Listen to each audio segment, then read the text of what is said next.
मुझे पता है कि आपने पैसा भी कमा लिया है और पैसा आपने सेव भी कर लिया है, और तो और आपने फिक्स्ड डिपॉजिट स्कीम होती क्या है और कितने टाइप की होती है ये भी जान लिया है यहाँ तक की, है ना। हाँ, लेकिन अब आप तरस रहे हो कि इसके फ्यूचर क्या होते हैं।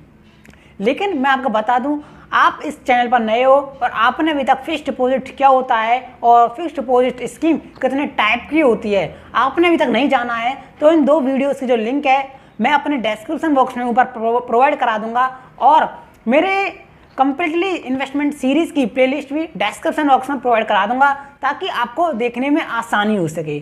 तो आइए अब जानते हैं future of the fixed deposit scheme को होती क्या है।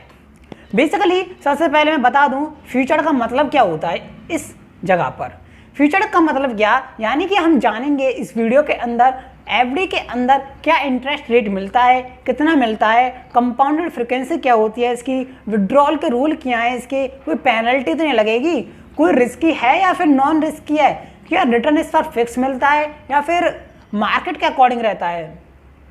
तो आइए कुछ ऐसे फ्यूचर हम एफडी पे ऊपर आज जानते हैं। तो आइए करते हैं वीडियो को स्टार्ट।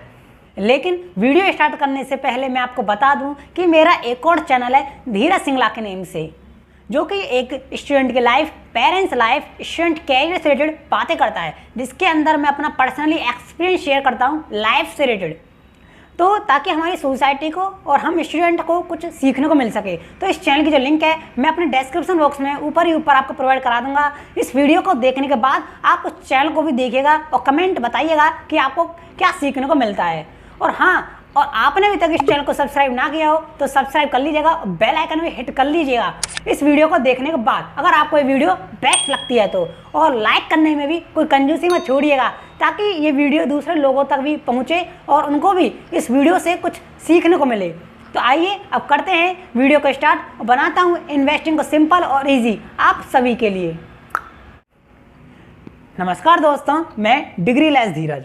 सबसे पहला जो फ्यूचर है एफडी का वो है higher interest under the FD as compare the saving bank account. यानी कि एफडी के अंदर फिक्स्ड डिपॉजिट स्कीम के अंदर जो इंटरेस्ट रेट मिलता है वो सेविंग बैंक अकाउंट के एज कंपेयरिंग में हाई होता है। यानी कि अगर मैं सेविंग अकाउंट की बात करूं तो वहां पर आपको समथिंग एक 3 या 4% मैक्सिमम 3 से 4% मैक्सिमम इंटरेस्ट देखने को मिलता है सेविंग बैंक अकाउंट के अंदर। लेकिन वहीं एफडी में जो इंटरेस्ट होता है वो सेविंग बैंक अकाउंट से काफ़ी ज़्यादा हाई होता है। तो जानते हैं कि अब इंटरेस्ट रेट आखिर फिक्स्ड डिपॉजिट स्कीम के अंदर मिलता कितना है। तो एफडी के अंदर जो इंटरेस्ट रेट है वो है 2.75% per annum to 7% per annum. और ये जो इंटरेस्ट रेट है डिपेंड करता है बैंक्स पर, यानी कि बैंक्स पर ये इंटरेस्ट रेट डिपेंड करता है कि आपको कितना इंटरेस्ट प्रोवाइड करेंगी। हर बैंक की डिफरेंट स्कीम पर ये इंटरेस्ट डिपेंड करता है। लेकिन बेसिकली जो इंटरेस्ट रेट जो होता है वो 2.75% per annum to 7% per annum के बीच में ही होता है। यानी कि इसके बीच में ही आपको इंटरेस्ट रेट किसी ना किसी बैंक में देखने को मिल जाता है जहाँ पर आप अपना एफडी अकाउंट ओपन करा रहे हो। लेकिन अब जानते हैं इसकी कंपाउंडेड फ्रीक्वेंसी, यानी कि एफडी के अंदर फिक्स्ड डिपॉजिट स्कीम्स के अंदर जो आपको इंटरेस्ट रेट मिलता है वो एक्चुअली कंपाउंडेड होता है। यानी कि इंटरेस्ट रेट दो तरीके के होते हैं, पहला सिंपल, दूसरा कंपाउंडेड। तो एफडी में जो इंटरेस्ट रेट आपको प्रोवाइड किया जाता है वो कंपाउंडेड होता है। कंपाउंडेड मंथली हो सकता है, कंपाउंडेड क्वार्टरली हो सकता है, कंपाउंडेड हाफ ईयरली हो सकता है या फिर कंपाउंडेड एनुअली भी हो सकता है, यानी कि सालाना। कंपाउंडेड में एक्चुअली होता क्या है मैं आपको डिटेल में बता दूं। कंपाउंडेड में होता क्या है, सपोज आपने 1 लाख रुपए एफडी में इन्वेस्ट किए और उस 1 लाख रुपए पर आपका इंटरेस्ट बन जाता है 10,000 रुपये। तो नेक्स्ट ईयर जो इंटरेस्ट दिया जाएगा वो 1,10,000 पर बैंक के द्वारा आपको दिया जाएगा। ये कंपाउंडेड होता है। यानी कंपाउंडेड में आपको जो इंटरेस्ट दिया जाता है वो आपको प्रिंसिपल अमाउंट प्लस इंटरेस्ट उन दोनों पर दिया जाता है। तो अब जानते हैं इन्वेस्टमेंट टेन्योर कितना होता है इसका। इन्वेस्टमेंट टेन्योर मीन्स क्या, यानी मैच्योरिटी पीरियड। आप कितने साल के लिए, कितने दिनों के लिए या फिर कितने महीनों के लिए आप एफडी बैंक के अंदर बनवा सकते हो। अगर इन्वेस्टमेंट टेन्योर की अगर मैं बात करूँ इसकी तो मिनिमम 7 डे होते हैं, या मिनिमम 7 डे और मैक्सिमम इसके 10 ईयर। यानी कि आप 7 दिन से लेकर 10 दिन के बीच में कितने भी दिनों की या कितने भी महीनों की या फिर कितने भी साल की एफडी आप बनवा सकते हो। आप मिनिमम 7 दिन की भी एफडी इसके अंदर बनवा सकते हो। 1 महीने, 2 महीने, 3 महीने या फिर 5 साल, 10 साल, जैसा भी आपका मन चाहे आप फिक्स्ड डिपॉजिट स्कीम बैंक्स के अंदर इस टेन्योर के अंदर बनवा सकते हो। लेकिन अब आपके माइंड में क्वेश्चन आ रहा होगा कि 7 दिन की एफडी बनवाने से एक्चुअली फ़ायदा क्या हुआ, है ना।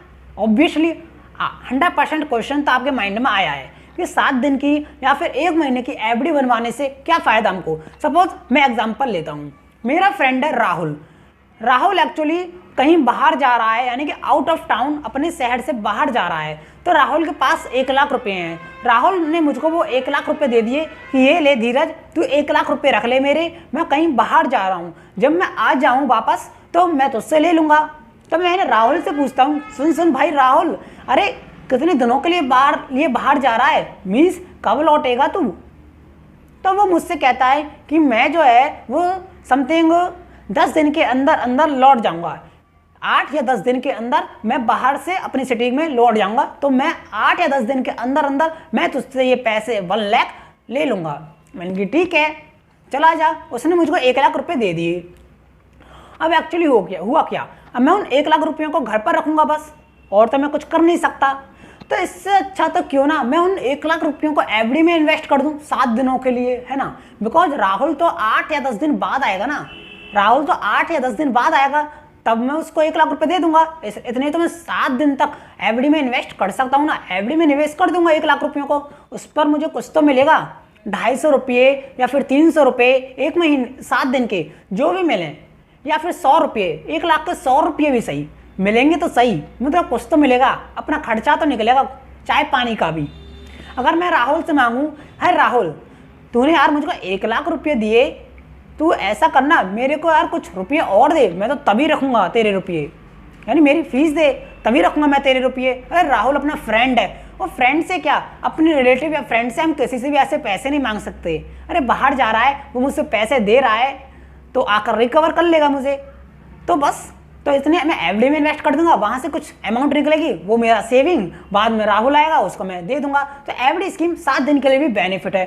सपोज दूसरा एग्जांपल लेते हैं, मैं व्यापारी हूं, अगर आप व्यापारी हो सपोज मान लेते हैं, है ना, तो व्यापारियों के लिए है। अब मैं व्यापारी हूं और मेरे पास जो है अब वो 50,000 रुपये मेरे पास आए हैं, लेकिन मुझे 50,000 रुपये की एक पार्टी को पेमेंट करनी है। तो वो जो पेमेंट करनी है वो मुझे समथिंग 15 दिन बाद करनी है, लेकिन अब मेरे पास 50,000 रुपये हैं कैश। अब मैं क्या करूं, मोस्टली व्यापारी लोग करते क्या हैं, छोटे छोटे उन 50,000 रुपये को घर पर रखते हैं, लेकिन नहीं, मैं कहता हूँ उन 50,000 रुपये को आप घर पर मत रखिए। 15 दिन बाद आपको पेमेंट करनी है तो आप एक 15 दिन के लिए एफडी बनवा लीजिए बैंक में। आपको कुछ तो ब्याज मिलेगा उस एफडी पर, कुछ तो आपको इंटरेस्ट मिलेगा, जिससे आपको प्रॉफिट ही होगा। बाद में जब 15 दिन हो जाए, एफडी से अपने 50,000 रुपये लेकर उसकी पेमेंट कर देना पार्टी की, और आपको इंटरेस्ट मिलेगा अलग से। तो इसमें भी आपका ये 15 दिन और 7 दिन के लिए ऐसे फायदा होता है। तो आप ऐसे मत देखिए कि 15 दिन और 7 दिन में फायदा नहीं है, काफी ज्यादा फायदा है। तो चलिए अब जानते हैं इसका नेक्स्ट फीचर क्या। तो प्राइवेट बैंक जो होती हैं वो एक हाई इंटरेस्ट प्रोवाइड कराती हैं गवर्नमेंट बैंक से, यानी कि मोस्टली लोगों का जो अकाउंट होता है अपने इंडिया के अंदर वो गवर्नमेंट बैंक में होता है, ताकि लोग समझते हैं यार फिक्स जो ये प्राइवेट बैंक है कहीं हमारा पैसा लेकर भागा ना जाए, है ना, आप ऐसा ही समझते हो। तो मोस्टली जो लो क्लास और मिडिल क्लास फैमिली वाले लोग होते हैं मोस्टली वो अपना अकाउंट गवर्नमेंट बैंक में ही ओपन कराते हैं, राइट। लेकिन यहाँ पर जो एफडी पर इंटरेस्ट प्रोवाइड किया जाता है वो प्राइवेट बैंक के द्वारा हाई प्रोवाइड किया जाता है गवर्नमेंट बैंक से, एक थोड़ा सा हाई, ज़्यादा नहीं। अगर मैं बात करूँ तो 0.1% या 0.8%, 0.1 to 0.8% समथिंग हाई प्रोवाइड किया जाता है प्राइवेट बैंक के थ्रू आपको एफडी पर इंटरेस्ट। अब बात करते हैं इसकी सेकंड नेक्स्ट फ्यूचर की। सीनियर सिटीजन को इस एफडी स्कीम के अंदर 0.5% हाई इंटरेस्ट प्रोवाइड किया जाता है other than non senior citizen person. अब यहाँ पर सीनियर सिटीजन पर्सन कौन है, यानी कि सीनियर सिटीजन पर्सन वो पर्सन जिसकी जो एज है 60 साल या 60 साल से ऊपर की है। क्या जिसकी जो एज है वो 60 साल या 60 साल से ऊपर की है तो इनको हम सीनियर सिटीजन कहते हैं। तो इनको जो इंटरेस्ट रेट प्रोवाइड किया जाता है एफडी स्कीम के अंदर वो नॉन सीनियर सिटीजन्स के according as comparing 0.5% high provide किया जाता है, यानी कि इनको जो है 0.5% हायर इंटरेस्ट रेट आपको देखने को मिलता है। अब जानते हैं इसका अगला फीचर। बेसिकली अब ये जो फीचर है ना उनके लिए है जो एम्प्लॉई है मोस्टली, यानी कि आप एम्प्लॉई हो, आप किसी भी कंपनी में जॉब कर रहे हो और आपको जो सैलरी मिलती है वो सैलरी इनकम टैक्स में जो है आपकी टैक्सेशन होती है, यानी कि गवर्नमेंट उस पर टैक्स कलेक्ट करती है। लेकिन एम्प्लॉई मैं आपको बता दूं, आप एफडी के अंदर पैसा निवेश कर इन्वेस्ट कर आप 1,50,000 की डिडक्शन भी अंडर सेक्शन 80C के अंदर क्लेम कर सकते हो, यानी कि आप 1,50,000 रुपये पर टैक्स अपना बचा सकते हो एफडी में पैसा निवेश कर। ये भी एक इसका बहुत बड़ा बेनिफिटेड है। लेकिन इसका एक अगला फीचर ये भी है कि आप जो है ये एफडी पर जो इंटरेस्ट मिलेगा, यानी कि अगर आप पैसा एफडी में निवेश करते हो, यानी कि अगर कोई भी पर्सन पैसा एफडी में निवेश करता है और बदले में बैंक से इंटरेस्ट लेता है, तो जो इंटरेस्ट जो होगा वो इनकम टैक्स के अंदर टैक्सेबल होगा और उस इंटरेस्ट पर बेसिक टैक्सेबल स्लैब रेट उस पर अप्लाई किए जाएंगे।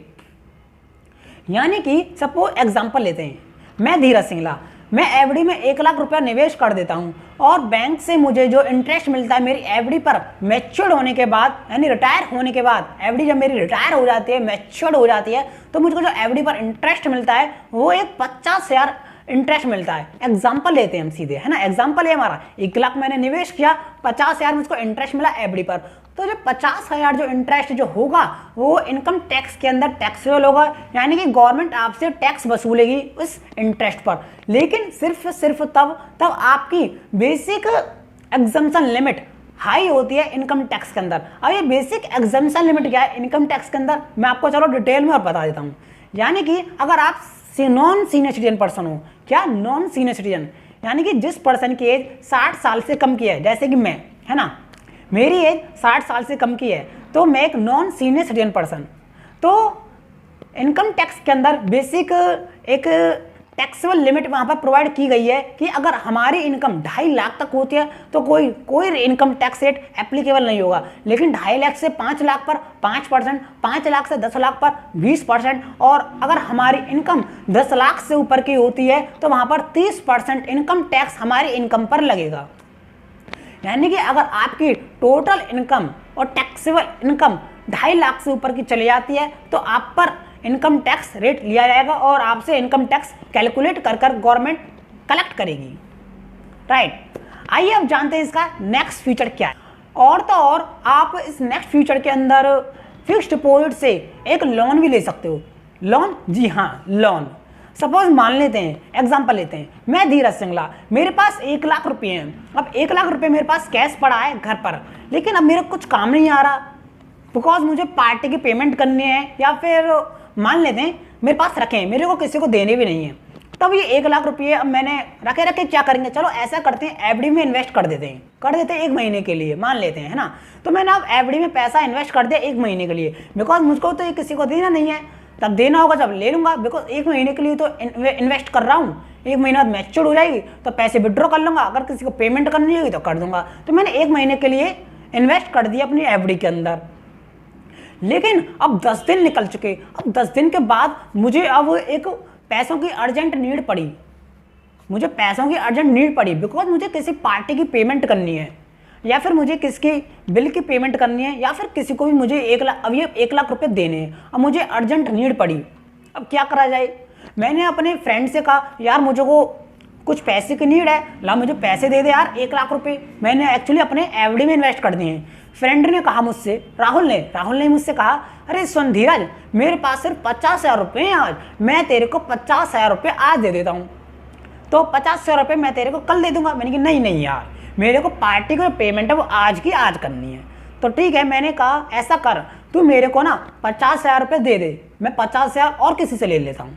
ठीक है, राहुल ने मुझको यहाँ पर 50,000 दे दिए, अब मुझे 50,000 की नीड है। अब मैंने और किसी अपने फ्रेंड पर कॉल की, अरे भाई 50,000 चाहिए, लेकिन सबने मना कर दिया मेरे से, मेरे पास नहीं है, अभी नहीं है, कल या परसों। मैंने कहा अब कहाँ से लाऊं, अब मेरे पास तो एक ही ऑप्शन है, जो एफडी में मेरा पैसा इन्वेस्ट है 1,00,000 रुपये, उस एफडी को तोड़ दूं। मेरे पास तो एक ही ऑप्शन है, लेकिन गवर्नमेंट आपसे कहती है, बैंक आपसे कहती है नहीं नहीं नहीं, रुकिए रुकिए, अगर आप एफडी को तोड़ोगे तो आपका लॉस हो जाएगा। हाँ, अगर आप एफडी को तोड़ते हो ना, ध्यान से सुनना मेरी बात, अगर आप एफडी को बीच में तोड़ते हो, मैच्योर डेट से पहले अगर आप एफडी से पैसा विड्रॉ करते हो या तोड़ते हो एफडी को, तो बैंक आपसे वहां पर मिनिमम 1% पेनल्टी चार्ज करती है। मिनिमम, मैक्सिमम तो कितना भी हो सकता है, ये डिपेंड करता है बैंक पर पेनल्टी रेट क्या है, लेकिन मिनिमम यहाँ पर आरबीआई ने बताया है कि बैंक जो है मिनिमम 1% पेनल्टी रेट चार्ज की जाएगी अगर आप कोई भी इन्वेस्टर जो फिक्स डिपॉजिट में पैसा इन्वेस्ट किया है और बीच में उस फिक्स डिपॉजिट को तोड़ता है। तो अब मैं एफडी तोड़वाने गया बैंक में, बैंक वाले ने कहा तेरा भाई लॉस हो जाएगा, 1% बैंक तुझसे कवर करेगी और जो तुझे जो इंटरेस्ट जो मिलेगा इस 1 लाख पर वो तेरे लॉस से भी काफ़ी कम होगा, यानी कि तेरा लॉस हाई हो जाएगा और रिटर्न फिटर्न कुछ नहीं मिलेगा तेरे को, यानी लॉस तुझे देना पड़ेगा, उल्टा लॉस हो जाएगा तुझे और तुझे कोई इंटरेस्ट नहीं मिलेगा इस एफडी पर। तब क्या करूं मैं वहां पर बैठ गया जाकर, लेकिन बैंक जो क्लर्क है उसने मुझे बताया अरे सुनो मैं आपकी प्रॉब्लम दूर करता हूं। मैंने कहा हाँ भाई बताओ। तो उन्होंने मुझसे कहा कि आप ऐसा कीजिए, आप ना एफडी से लोन निकलवा लीजिए। क्या लोन? हाँ, यानी कि मैंने 1 लाख की बैंक में एफडी बनवाई है। हाँ, तो उन्होंने मुझसे कहा आपको 50,000 रुपये की जरूरत है तो आप 50,000 रुपये का बैंक से लोन ले लीजिए अपनी एफडी को गिरवी रखकर, यानी कि अगर आप 50,000 रुपये की इस लोन अमाउंट को बैंक को वापस नहीं करते हो तो आपकी जो एफडी तोड़ दी जाएगी और बैंक इससे पैसा रिकवर कर लेगी। मैंने कहा ठीक है, मेरे को तो 2-3 दिन की ज़रूरत है, उसके बाद तो मेरे को और कोई फ्रेंड तो 50,000 दे ही देगा, मैं आपको रीपेमेंट कर दूंगा। तो उन्होंने कहा ठीक है। तो ऐसे यानी कि बैंक हमको एफडी पर लोन भी प्रोवाइड कराती है, हम एफडी को गिरवी रखकर बैंक से अपनी लोन ले लेते हैं और उस लोन को एक निश्चित टाइम के अंदर जो बैंक ने प्रोवाइड किया है उस लोन को रिपे कर देते हैं और उस पर जो लोन पर इंटरेस्ट होता है वो भी रिपे कर देते हैं और इससे हमारी एफडी बच जाती है और इस पर हमको कोई पेनल्टी नहीं फेस करनी पड़ती।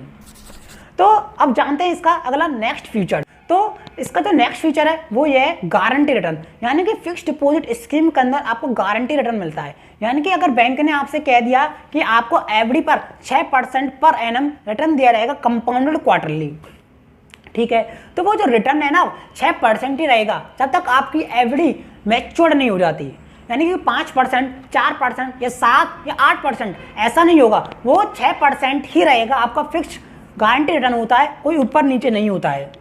इसका जो नेक्स्ट फीचर वो मुझे बड़े मज़ेदार लगता है, यानी कि सपोज मान लेते हैं आपकी जो एफडी है मैच्योर्ड हो जाती है 1 साल बाद, है ना। एग्जांपल लेते हैं, मेरी 1 लाख रुपए है मेरे पास, मैंने बैंक में गया एफडी बनवा ली मैंने बैंक में 1 लाख रुपयों की 1 साल के लिए। अब 1 साल होने पर आई, लेकिन जब मैंने एफडी के लिए एप्लीकेशन जब फॉर्म भरा बैंक में जाकर, तो मैंने वहाँ पर एक ऑप्शन होता है उस एप्लीकेशन फॉर्म में कि आप इस पैसे को ऑटोमेटिकली दोबारा री इन्वेस्ट करना चाहते हो क्या जब एफडी मैच्योर हो जाए, यानी जब 1 साल बाद एफडी मैच्योर होगी आपकी तो ऑटोमेटिकली जो अमाउंट होगी एफडी की आपकी री इन्वेस्ट हो जाएगी, दोबारा इन्वेस्ट कर दी जाएगी एफडी स्कीम के अंदर ही। तो मैं उस ऑप्शन पर टिक लगा देता हूँ। हाँ, तो 1 साल बीत जाता है और 1 साल बीतने के बाद मेरे 1 लाख के 1,25,000 रुपये बन जाते हैं और 1,25,000 को वो ऑटोमेटिकली दोबारा अपने आप ही एफडी में इन्वेस्ट हो जाते हैं। तो ये सबसे खास अच्छा फीचर है, यानी कि आप ऐसा भी कर सकते हो, ऑटोमेटिकली री इन्वेस्टमेंट भी इस एफडी के अंदर सेट कर सकते हो। तो अब आइए अगला जानते हैं नेक्स्ट फीचर जो कि मुझे सबसे ज़्यादा बताने में दिलचस्पी रखता है। बेसिकली आप सब लोग जानते हो कि एफडी नॉन रिस्की है ना, आपने यही सुना है अभी तक कि एफडी नॉन रिस्की रिटर्न है, यानी कि आप इस फिक्स डिपॉजिट स्कीम के अंदर कोई भी रिस्क नहीं होता, अपने रिलेटिव से या फ्रेंड से या फिर बैंक से, आपने अभी तक यही सुना है। लेकिन नहीं, मैं कहता हूँ फिक्स डिपॉजिट जो होती है एक हाईली रिस्की स्कीम है। हाँ, फिक्स डिपॉजिट स्कीम जो है एक हाईली रिस्की स्कीम है, इसके अंदर काफ़ी ज़्यादा हाई रिस्क होता है, हाई रिस्क। हाँ, चलिए बताता हूँ कैसे। एक्चुअली मैं आपको बता दूं, फिक्स डिपॉजिट स्कीम्स के अंदर एक रूल बनाया गया है आरबीआई के द्वारा। वो रूल क्या है? वो रूल यह है कि अगर आप फिक्स डिपॉजिट स्कीम के अंदर 5 लाख रुपये से ज़्यादा का निवेश करते हो, 5 लाख रुपये से ज़्यादा की इन्वेस्टमेंट करते हो किसी भी बैंक के अंदर एफडी स्कीम में, तो अगर मान लेते हैं बैंक में कभी डिफॉल्ट क्रिएट हो जाता है इन फ्यूचर, बैंक कभी लुट जाती है, बैंक के पास रुपये नहीं होते, बैंक में कभी स्कैम हो जाता है, घोटाला हो जाता है, तो बैंक तो आपको रुपये देगी नहीं, है ना। तो आपको बैंक जब रुपये नहीं देगी तो इस कंडीशन में आरबीआई कहती है कि अगर आपके 5 लाख से रुपये ज़्यादा इस एफडी के अंदर निवेश हैं तो आपको जो है सिर्फ और सिर्फ 5 लाख तक की आपको अमाउंट दी जाएगी, यानी कि आप 5 लाख रुपये तक ही क्लेम कर सकते हो DICGC एक संस्था के थ्रू बस, यानी कि इतनी हाईली रिस्किंग। एग्जाम्पल लेते हैं, चलिए और सिंपल बनाता हूँ मैं आपको इन्वेस्टिंग। एग्जाम्पल है, मेरे पास 10 लाख रुपये हैं, है ना, उनमें 10 लाख रुपयों को अब क्या करूँ, मैंने समझा चलो इनको एफडी में इन्वेस्ट कर दीजिए। तो मेरा यूनियन बैंक ऑफ इंडिया में अकाउंट है, तो मैंने 10 लाख रुपयों को यूनियन बैंक ऑफ इंडिया में इन्वेस्ट कर दिया एफडी स्कीम के अंदर, ठीक है। लेकिन मुझे बाद में पता चला कि समथिंग 5 महीने बाद, क्योंकि मैंने जो 10 लाख रुपए इन्वेस्ट किए थे वो एक 5 साल के इन्वेस्ट किए थे, 5 साल के लिए, तो मुझे 1 साल बाद पता चला कि मेरे एफडी स्कीम के अंदर जो 10 लाख रुपए हैं और उस यूनियन बैंक में जो एफडी स्कीम है उसमें एक्चुअली घोटाला हो चुका है। यानी कि यूनियन बैंक ने किसी को 10 लाख अपने पैसे लोन पर उधार दिए थे और वो जो आदमी है यानी जिसने पैसे लिए थे यूनियन बैंक से वो भाग चुका है विदेश, मान लेते हैं, है ना। तो अब यूनियन बैंक में हो गया घोटाला। अब मैं यूनियन बैंक से पास गया, हे यूनियन बैंक, मेरे 10 लाख रुपए थे जो मैंने तेरे एफडी में इन्वेस्ट किए थे तेरी बैंक के अंदर, वो कहाँ है 10 लाख रुपये, हाँ ते मेरे 10 लाख रुपये रिटर्न कर। और यूनियन बैंक वाला बेचारा शांत, अरे कहाँ से दूँ यार, कहाँ से दूँ, मेरे पास तो सिर्फ एक का सिक्का है, कॉइन है सिर्फ एक, कहाँ से दूँ तेरे 10 लाख, लुट गए आज, लुट गए, सब खत्म। अब भाई एफडी, अब 10 लाख रुपए मेरे फंस गए। अब आम आदमी जो एक बड़ी मेहनत से कमाई, बड़ी मेहनत से रुपए इकट्ठा करता है ना, और उसको एफडी में निवेश किया गया इतना मेहनत का रुपया, तो इससे आम आदमी परेशान हो जाता है, डरने लग जाता है कि एफडी स्कीम भी आजकल खतरनाक है, यानी बैंक में अकाउंट ओपन कराना इतना खतरनाक है, एफडी में निवेश मत कीजिए। तो इससे लोगों में काफ़ी हलचल मच गई कि एफडी में पैसा निवेश मत कीजिए। लेकिन यहीं पर अब आरबीआई एक रूल लेकर आई, रिजर्व बैंक ऑफ इंडिया, और आरबीआई कहती है कि अरे रुकिए रुकिए रुकिए, ऐसा कीजिए, अगर आपके 10 लाख जो रुपये निवेश हैं एफडी के अंदर, उस पर हम कहते हैं कि आप 5 लाख रुपये आप हमसे ले लीजिए, बस 5 लाख रुपये तक। 5 लाख के बाद जो लॉस है आपको भुगतना पड़ेगा। यानी कि इसके अंदर एक रूल है, अगर आप 5 लाख से ज़्यादा की अमाउंट आप एफडी के अंदर निवेश करते हो, बैंक में कभी भी फ्रॉड या फिर लुट जाती है बैंक, स्कैम, घोटाला हो जाता है, तो आप सिर्फ 5 लाख रुपये तक ही क्लेम कर सकते हो, 5 लाख से ज़्यादा का नहीं। तो इसलिए मैं एडवाइस देता हूँ आपको, आप किसी भी एफडी स्कीम के अंदर 5 लाख से ज़्यादा का रुपये का निवेश ना करें।